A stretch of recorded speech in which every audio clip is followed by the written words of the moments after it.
So I'm going to talk today about the contribution of travellers or VFR travellers to a number of notified diseases in Australia. So this study is part of a larger study looking at VFR travellers overall. So this is looking at their risk and who gets infected. So a little bit of background.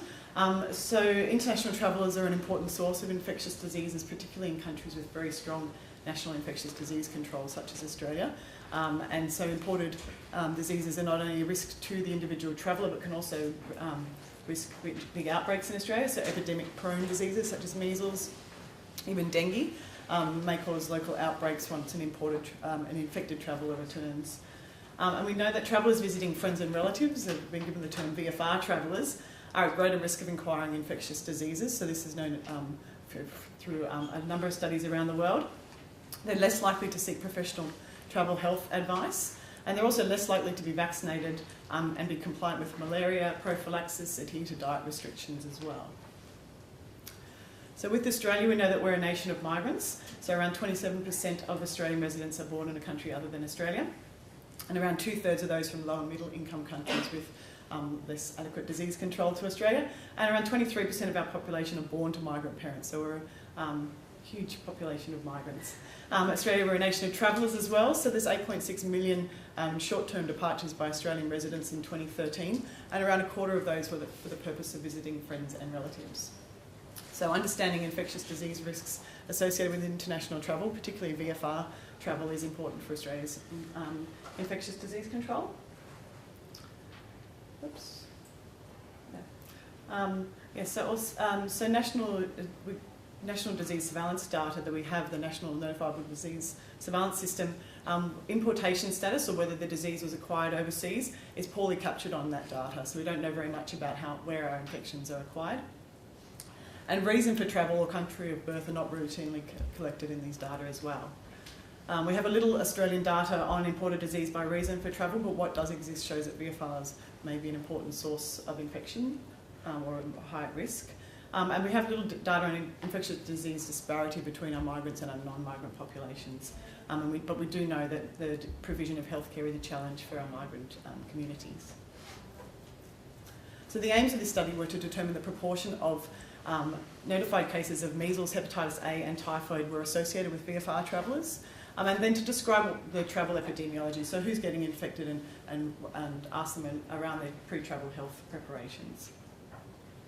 So it was a year-long study. We did a prospective cohort study of newly notified cases in New South Wales and Victoria. It took a long time to set up this study, and we ran it from February 2013 to January 2014. We had to wait until after there was a big measles outbreak because they were all busy in the public health units. So we started in February 2013. We looked at 7 traditionally travel-associated diseases, but I'm just reporting on measles, Hep A and typhoid. So when public health officers follow up on notified cases as part of their routine practice, they would ask if we can contact our New South Wales Health, UNSW researchers can call back and interview them about their infection and their travel. So we looked at travel history, demographics and migration history, and then some pre-travel health advice seeking and their vaccination history. So here's the results. So overall, there are around 325 cases of Hep A, measles and typhoid in Victoria and New South Wales across that whole year. And we were able to speak to 42% of those cases. So obviously, public health officers can't always contact all the notified cases to ask permission. So around just under half were female, and the median age was 22 years. So we looked across all 3 diseases, around half of them were in children, so under 18, so overrepresented. And that was consistent across the 3 diseases. When we looked at country of birth, as you can see, with the migrants, they're born in a country other than Australia, around 39% overall, but really high percent, so 2/3 of our typhoid cases were in migrant Australians. Australian born with migrant parents was also a big group, with around 1/3 of our infected or our notified cases. And what's interesting here is measles, we had a higher proportion here of our Australian-born with Australian-born parents. So overall, 75% of our cases were in migrants or in their children. and 89% of the children under 18 were either migrants or Australian-born migrant parents. So our Australian-born parents' children weren't represented there. So of our migrants, 33% were recent arrivals, so they'd arrived in the last 5 years, and that was consistent across the diseases. Looking at the place or where they had migrated from, for hepatitis A, we had around a third from the Middle East, and we often get returned Lebanese Australians coming back with hepatitis A because it's quite prevalent in the world. So it basically reflects not only our migrant groups, but also where the disease is prevalent. So of course in typhoid we have 77% from South Asia. Interestingly, our measles cases, we had a lot from the UK, and we know that there's an ongoing outbreak in the UK, and we have a high population of UK migrants in Australia. When we looked at travel history, so not all of our cases had a travel history. We had 67% of our hepatitis A cases had a recent history of travel. Nearly all of our typhoid cases, so we know we don't have typhoid in Australia, but we had 2 cases who were notified as carriers, and one infected contact, so we had secondary transmission in Australia. And 57% of our measles cases had a history of travel, and the others obviously were secondary infection.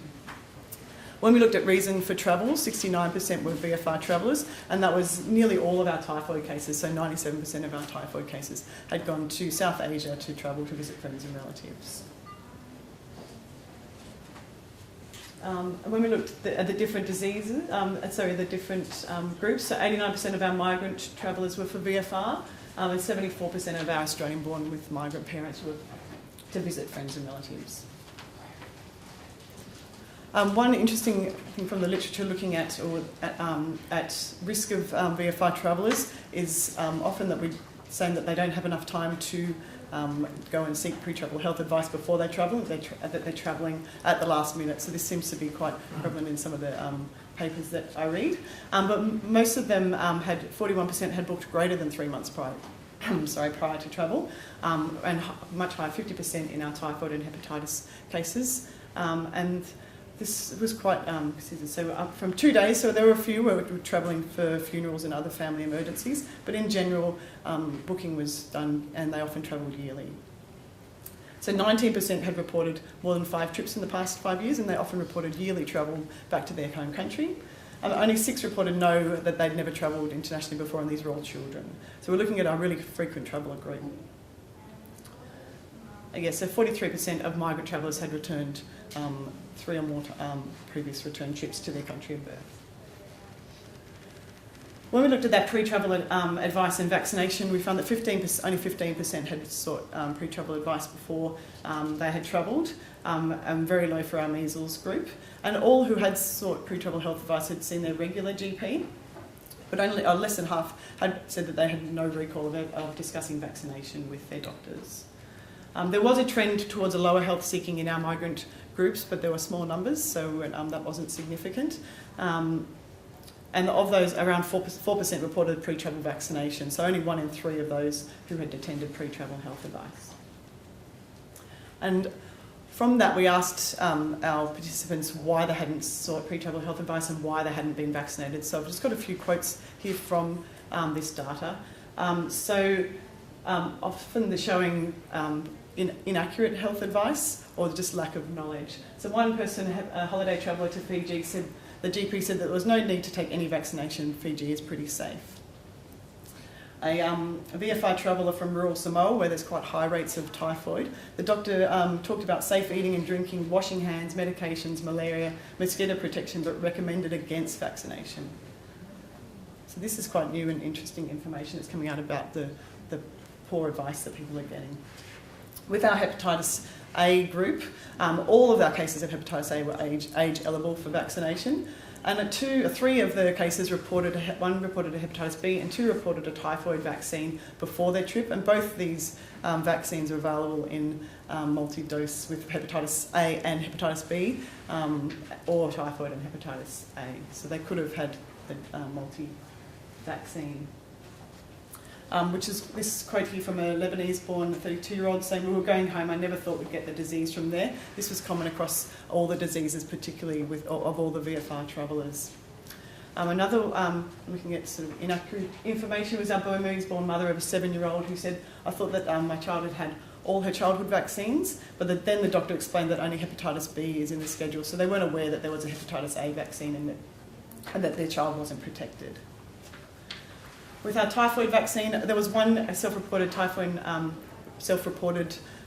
vaccine prior to travel, so possible vaccine failure, and only one was too young to be vaccinated. So common reasons were that they thought that they were up to date with their childhood vaccine, so again, lack of knowledge that typhoid isn't on the national schedule, and that there was no perceived risk because they were returning home. I'll just read out the last quote of the Indian-born mother of a 6-year-old saying, "Oh, it was a mistake of mine, I knew about it, but I didn't do anything about it, and my child suffered for that." So quite a few times where the parents were interviewed, and they were very remorseful about not keeping their kids up to date. And lastly, with the measles vaccination, which was a little different to the other two, we had a couple of cases that were either too young for any vaccine or too young for possibly the second dose of the measles vaccine, and a couple who had reported doses as children, but we know that self-reported vaccination may not be that accurate. We had 5 overall who either didn't vaccinate against MMR or didn't vaccinate their children at all. And this is a growing concern in Australia around vaccine refusers and returning, particularly with measles. And we know about the MMR and the Wakefield scandal in the UK has plummeted rates of MMR vaccination. And here, with a mother of a UK-born mother with 3 children, they all returned with measles. So commonly, people thought that they were up to date with their childhood vaccines, but obviously hadn't received all their MMR dose. And I'll put the last quote up here. The study was done in 2013 after the Philippines Typhoon Haiyan, and there was a huge measles outbreak, and it's still ongoing. That's been going in the Philippines since then. And I just wanted to highlight that all the recommendations for measles is that if you're going to a highly endemic area and you're taking a child, you can vaccinate from 9 months of age. So this Filipino-born mother took her 11-month-old and the child got measles, but they could have been vaccinated prior to travel. So what next? So we do need to develop some strategies to target VFRs to attend for pre-travel health advice, and there really is nothing out there that targets migrant travellers and gets them to seek pre-travel health advice. We really need an Australian government resource. The CDC and the UK HPA have some good resources, but they're not specific to our migrant groups, and they're not relevant to where our migrants travel. They need to be culturally appropriate and in languages other than English. And the advice needs to be tailored to this cumulative risk of multiple trips. So all of our cases were regular return visits home. So it needs to be looked at as this cumulative lifetime risk of infection. I've just put 2 quotes up here of people who agreed with me. So they're Indian migrant with hepatitis A. So I've previously travelled to my country with no problems, and I thought I was already fully vaccinated. There is a government website, which is the Smart Traveller website that they were talking about, which guides you about if you're lost overseas, but not about health issues. They should put more stuff on this website about health issues while travelling overseas. And the second quote from another Indian-born mother of a 13-year-old who had hepatitis A, saying we'd like to get information and we'd pass that information on to our friends and family. So just showing that the information could be disseminated that way. So just to summarise, so Hep A and typhoid are predominantly diseases of migrants and VFR travellers, and to a lesser extent measles, and children in our group where they were overrepresented. So the study confirms that our travellers aren't seeking pre-travel health advice, and particularly the low perceived risk of our VFR travellers. And we really need to target migrant Australians and their children around travel health. There were a number of missed opportunities to vaccinate, so the 2/3 of people who did go and seek pre-travel health advice, and there's people going multiple yearly trips, so GPs particularly need to know that, that they need to ask around travel advice and what's happening and future trips. And there needs to be an expansion of national notification data to include details of travel history, reasons for travel, country of birth and ethnicity. This enhanced surveillance was a lot of additional work, but if routine surveillance is to collect reason for travel, country of birth and ethnicity, then we would be able to have this routinely collected data looking at risk in migrants. So thank you, and I'd just like to acknowledge everyone from the Ministry of Health and the Department of Health in Victoria who helped with this study. Thank you.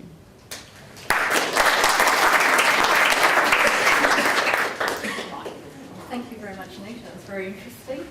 Have you got any questions for Anita?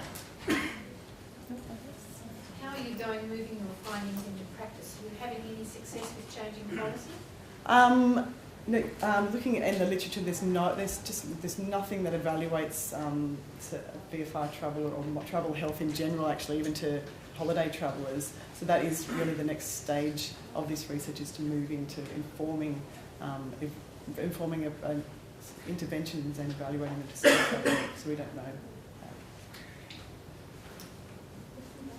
Should we be looking out for outbreaks of measles in Coogee? With all these UK arrivals? Possibly. Kids. Yeah, there was quite a few UK or visits to the UK. So usually, that was the only sort of developed country that popped up on my list of the countries that they visited, and the migrants to the country as well. So in the future, maybe.